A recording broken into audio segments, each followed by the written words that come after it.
After a long pivot to remote learning, most students are back in the classroom, but there's little time remaining before the end of the school year. That means all the more reason to make up for lost ground and explore some new territory with help from mentors. To tell us what's planned with the move toward recovery is our guest from Big Brothers Big Sisters of Eastern Massachusetts, the Chief Program Officer, Terrence McCarron. Thank you very much for being with us, Terrence. Thank you so much for having me, Christopher.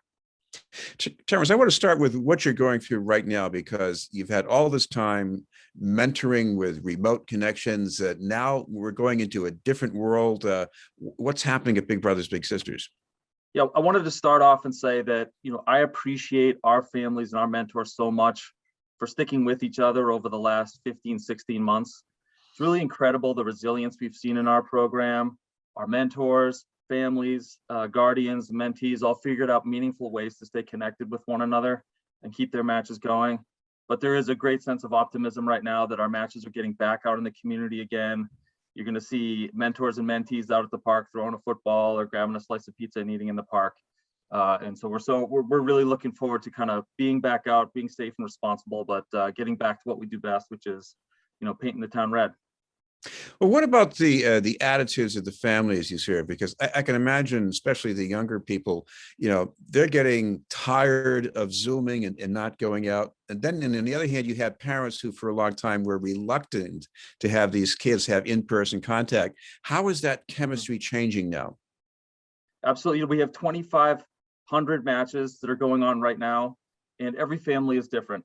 Their risk tolerance is different, their comfort level, their comfortability with vaccines, the whole thing. And so, the mandate for Big Brothers Big Sisters is to meet people where they're at. But I would say by and large, our families are excited to get away from the computer, to get off Zoom and to get back out into the world again. And they're really excited about kind of getting back to doing what they love doing best, which is being out in the community, having a lot of fun and learning. Well, what does that mean? What kind of activities take place when these mentors and the students are with each other? I thought you might ask, and I think this ties back to this idea of summer learning loss. Our program isn't mentors and mentees sitting down and doing a workbook together, but we do specialize in dynamic learning and experiential learning. And so we want our mentors and mentees to be out exploring their passions, the things that they love doing, and trying different things. So for example, I wrote down a couple of things I heard of recently that mentors and mentees were doing together. We had one match, they were really into art, and they had created some beautiful artwork over Zoom together, and they decided to open an online store and see if they could sell some of their artwork together. We have another match that loves food. Before the pandemic, they wrote a food blog, and they were going and trying out all the different places that sold tacos around Boston and rating them. And during Zoom, they were they were cooking, buying recipes, and the big would leave all the food items in the mailbox, and then they would cook together online. And so, there's all things like that, managing a fantasy football team together. So we found ways for matches to find meaningful ways to connect. They're doing interactive things. It's kind of like hiding the vegetables underneath the mashed potatoes. You're out there, you're learning a lot. You're using some of the skills that you would learn in school every day, but doing it in a fun way, based on the interest that our littles have. Sometimes there are things that don't sound like they have a lot to do with academics, but just going to a different part of the city, exploring a different neighborhood, what does that do, especially for the younger person? Yeah, I think it creates a lot of conversations around how the city works, right? And there's a lot that goes into a mentor and a mentee being out in the world together, right? We try to ask our mentors to be empowering mentees, to be thinking through all the aspects of the outing. And we're a youth-led organization. We want the littles in our program, right, our young aspiring leaders, to be making all sorts of kinds of decisions in the match. So it starts right when you pick up a mentee at their house. You're talking about, what are we going to do together? This is our budget financially for the day. How are we going to use these funds?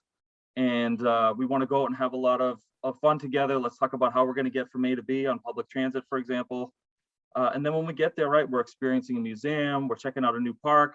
Maybe there's a plaque or statue in that park that opens up conversation that's really meaningful between a mentor and a mentee. What is the role, or maybe even the niche, that a mentor fills? Because, a mentor is not a teacher, not a parent, not a best friend from the neighborhood. So what is a mentor exactly?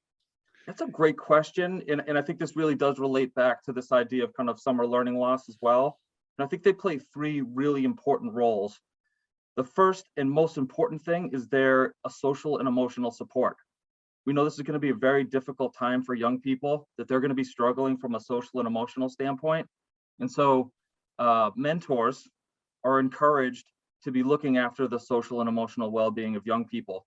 And actually, we help mentors do that in a really systematic way. We track the well-being of our young people. They complete surveys every 6 months, and we know exactly what we want to focus on in terms of looking at their overall social and emotional wellness.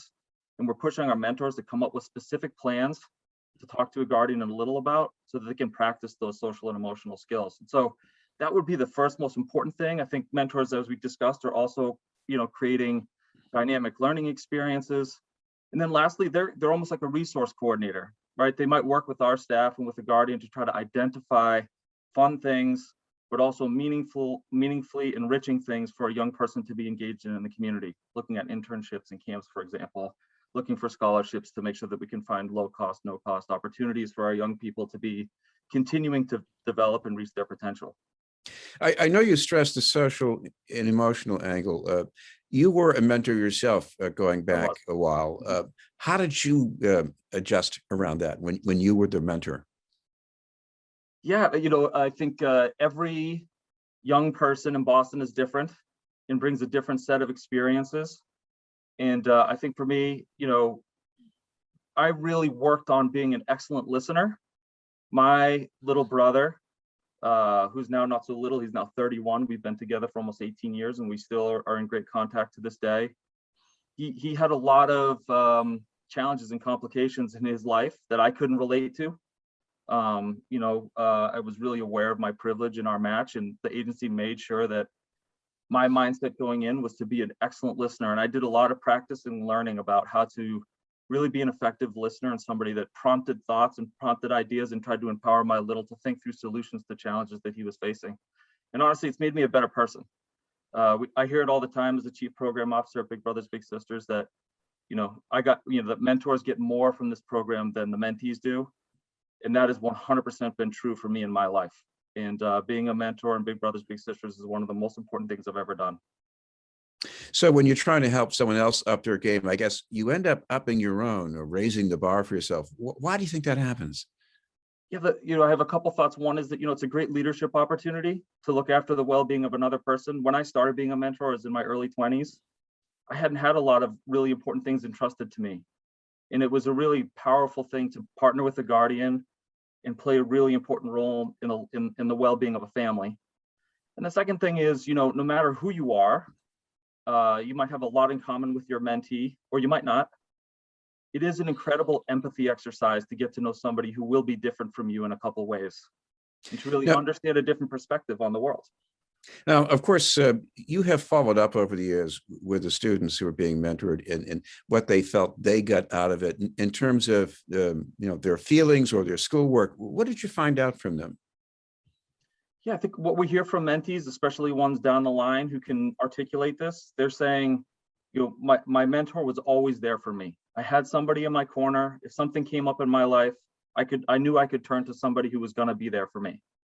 And it really boils down to something that basic, that there was a social, support that was there. There was an emotional support that was there, and that mentees felt like they could be brave. They could push on and try to reach for goals because they knew they had that net there that was going to catch them if things didn't work out.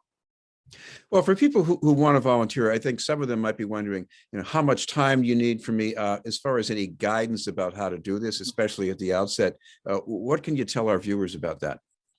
Yeah, the first thing I would say is we have several programs that all have different dimensions. I think the one thing that's common amongst our programs is that we're asking mentors to commit to the program for at least a year. But we have 4 or 5 different programs that will fit anyone's particular lifestyle or life circumstance. I'm older now. I have 2 young kids, and I'm going to start mentoring again next year in a program where we work with Boston Public School students. And a lot of it's asynchronous. We're just journaling with each other on an online platform. And then I'll go to a high school once a month. So no matter how busy you are, we have a program that you can fit into your life. And you're going to engage in a really meaningful relationship. And we're kind of the antidote to the 1 day, quote unquote, day of service. Get to know somebody and have a really meaningful relationship with someone else in the community. And I genuinely believe that's how change happens. That's how, when people get to know each other like that, that's what drives real change in the world.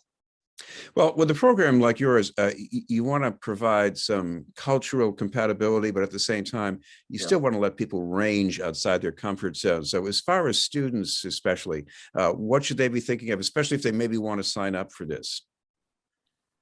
Yeah, maybe the first thing I would say is that we honor everyone's preferences, right? You were meeting thousands of people every year and hopefully making thousands of mentoring relationships every year. We're actually the second largest youth mentoring organization in the country. And so, when we go and meet with folks, we really want to honor what they would like to get from the program. And we're going to turn around and ask them to lead. We're going to ask them to identify the mentor that they would like and the goals that they would like to pursue as a part of this relationship. It's really about having an extra support in your life, an extra adult or a coach, or, think about it how you want to think about it. But, having that extra mentor in your life in order to kind of make sure you're realizing your fullest potential. So I think that's where I would start with it, is you have a lot of control over what this program can mean for you. Well, finally, Terrence, if anybody wants to mentor or be connected with a mentor, what's the best way for them to contact you or the organization online, perhaps? Yeah, online. Our website is emassbigs.org. As in Ernie, massbigs.org. Everyone should check it out. There's no obligation to kind of put your name on the list. We start off by having just an informal conversation with you about what you'd like to get out of the program. And, our program is really powered by goodwill. People have to want to do this. They have to want to be committed to it.